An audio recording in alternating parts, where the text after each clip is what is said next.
ఏంట్రా ఏమైందన్నా మాయ రోజు స్కూలు ట్యూషను హోంవర్క్ తిట్లు ఇవన్నీ నా లైఫ్ లో బోర్ కొట్టేసాయి. అందుకని పెళ్లి చేసుకుని హ్యాపీగా సెటిల్ అయిపోదాం అనుకుంటున్నాను. పెళ్ళా? అవును మాయ, అమ్మాయిని కూడా సెలెక్ట్ చేసుకున్నాను. నువ్వు వెళ్ళి మాట్లాడితే తప్పకుండా ఒప్పుకుంటుంది. ఎవర్రా అమ్మాయి? Mid night masala. రాత్రి మీరు అందరు పడుకున్నప్పుడు జెమిని టీవీలో హా హూ కీ కూ కౌ కం అంటదే ఆ అమ్మాయే. యద్దవ్వా, ఏళ్ళంత లేవు నీకు పెళ్లి కావాల్సి వచ్చిందంట్రా? ఏంట్రా లుక్? ఏం లేదు. ఏం లేదేంట్రా? ఏం లేదని చెప్పాను. టీవీ తగలయ్యా.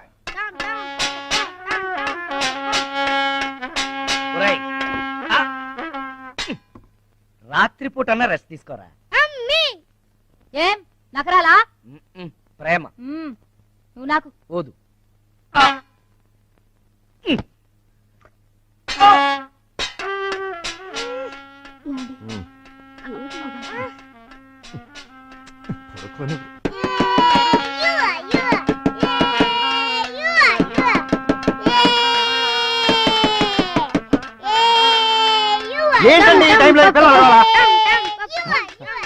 ఏంటండి ఈ టైంలో ఈ పిల్లలు కావాలా? అసలు మేము ఉండాలా వద్దా? ఏం చిన్న పిల్లలు అలర్ట్ చేస్తే టైం చూస్తారా? వాళ్ళతో అడ్జస్ట్ కావాలి. నీకంత పరేషాన్ ఉంటే ఇల్లు ఖాళీ చేసుకో.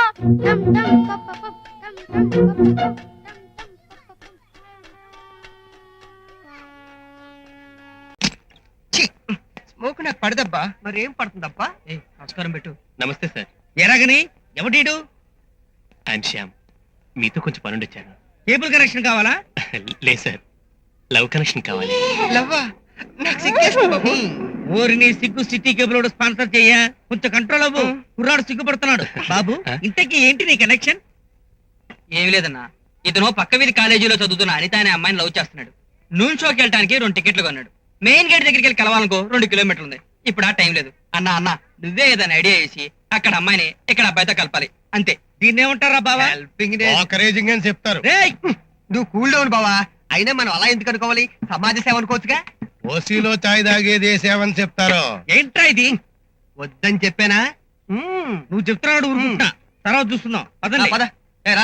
ఇలాంటి పనులకు నేను రాను బాబు. మరి అలాంటి పనులకు వస్తా.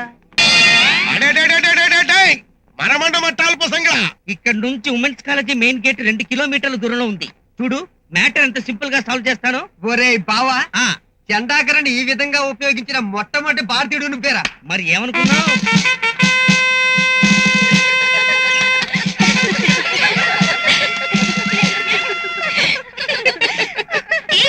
చూడండి, wanted Anitha 3rd BSc Shyam. Anitha చూడవే, నీ లవర్ నీ కోసం పలక రాయబారం పంపించాడు. హంస రాయబారం గురించి విన్నాం గాని ఈ పలక రాయబారం ఏమిటి?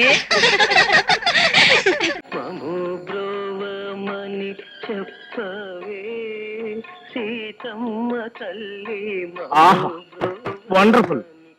తనను కాపాడమని సీతమ్మ వారి చేత రామయ్యకి రికమెండేషన్ చేస్తున్నాడు కవి. అంటే అమ్మగారు చెబితే అయ్యగారు గ్యారంటీగా వింటాడని నమ్మకం.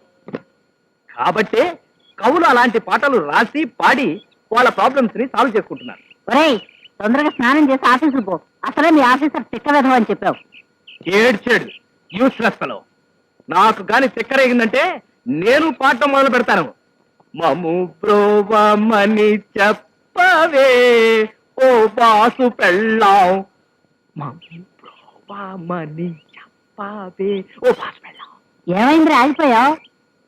గడ్డం తెగిందా? ఇక్కడ నాకు గడ్డం తెగడం కాదే, అక్కడ మా బాసు పీక తెగింది.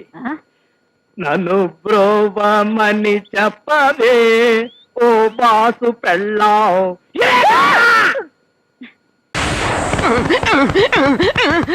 ఏం చేస్తున్నావు? బాక్సింగ్ అమ్మా, ఇదంటే తనకి ఇష్టమట. మరి మృదంగం వాయిస్తున్నావేంటి? మృదంగమా? మరి ఏంటమ్మా నువ్వు అనేది? బాక్సింగ్ అంటే ఇలా పట్టుకుని ఇలా కొట్టాలి, ఇలా ఆపాలి. ఆపవయ్యా, నా స్వగృహం వచ్చింది.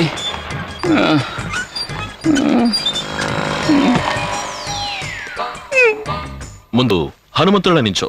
హనుమంతుళ్ళ? నోరు కాదు, చేతులు. లక్ష్యాన్ని కనుబొమ్మల మధ్య ఉంచు. కన్ను బొమ్మలు కలమేమోనే. కలిసే ఏకాగ్రతతో చూడు. ఓసారి మీ అక్కని తలుచుకుని ఒక్క గుద్దు గుద్దు.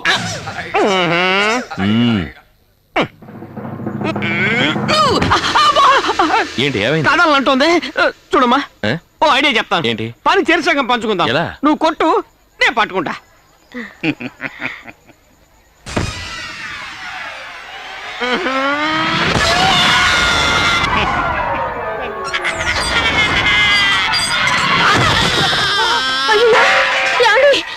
ఏమైందండి? మళ్ళీ ఏమైందండి? మీకు ఇలా జరుగుతుంది ఏమిటండి? నన్ను ఎందుకు రమ్మన్నావు రక్ష? రబ్బర్, నిన్ను విడిచి ఒక్క క్షణం కూడా ఉండలేను. నేను అంతే డియర్. రబ్బర్, రక్ష, రబ్బర్, ఏమైంది నీకు? మన ప్రేమ ఫలిస్తుందంటావా? మనం ఆడుకున్న ఆటలు, పాడుకున్న పాటలు తప్పకుండా నిజమవుతాయి. కానీ రబ్బర్, మా వాళ్ళు నాకు వేరే సంబంధం నిశ్చయం చేశారు. నాకు దక్కని నువ్వు ఎవ్వరికి దక్కటానికి వీల్లేదు. నిన్ను చంపేసి నేను చచ్చిపోతా. బస్ బస్ నేను బస్ నేను బస్ నేను బస్ నేనే బస్. సారీ, ఎక్స్టెంపర్ లో నిన్ను షూట్ చేయబోయాను రా. I'm sorry. రక్ష గురించి ఆలోచిస్తూ ప్రశాంతంగా పడుకుంటాను. ఓకే, పడుకో. మీరు పడుకోండి బస్. అయితే వెళ్ళి.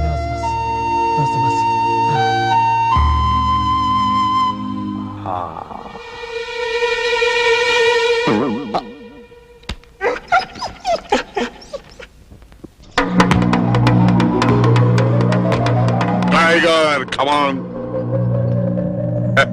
గుడ్. చూడండి సజ్జి, అంతులేని ఐశ్వర్యానికి సువిశాలమైన ఎస్టేట్ కి మేమే రాజులం, చక్రవర్తులం, నియంతలం. ఈ ఎస్టేట్ మొత్తానికి ఆయన ఒకే ఒక సీనియర్ విలన్, నేను ఒకే ఒక జూనియర్ విలన్. చూడండి కుక్క రాజావారు. సారీ, కుక్క రాజావారు వారు, పిల్లి రాజావారు వీరు. సజ్జి, మీకు ఈ ఎస్టేట్ నచ్చితే అనుకున్న ప్రకారం 2 కోట్లు అడ్వాన్స్ గా ఇస్తే అగ్రిమెంట్ రాసి సంతకం పెడతాం. అచ్చా, అయితే మీరు తప్ప ఈ ఎస్టేట్ కి ఒరిజినల్ వారసులు ఎవరు లేరు అంటారు. ఒకప్పుడు ఉండేవారు, తర్వాత ఒక్కొక్కళ్ళు పోయారు. ఆఖరి వారసుడు చినరాజా వారు ఈ మధ్య చనిపోయారు. ఇక ఈ ఎస్టేట్ ను ఉంచుకున్నా పంచుకున్నా ఏం చేసినా మిగిలిన వారసులం మేమే. బహుత్ అచ్చా హై. అడ్వాన్సుగా 2 కోట్లు తీసుకోండి, లెక్క పెట్టుకోండి. ఎంత పని చేశారు నాన్నలు? వర్జంలో అడ్వాన్స్ తీసుకున్నారు. ఆ మారోడి పాపిసం మనకొద్దు, ఇచ్చేయండి. అసలు ఏం జరిగిందో చెప్పి చావండ్రా. బంగారు చిన్న రాజా వచ్చెనండి. ఓ డాడీ, ఓ డాడీ, ఓ డాడీ. చినరాజా బతికొచ్చాడా?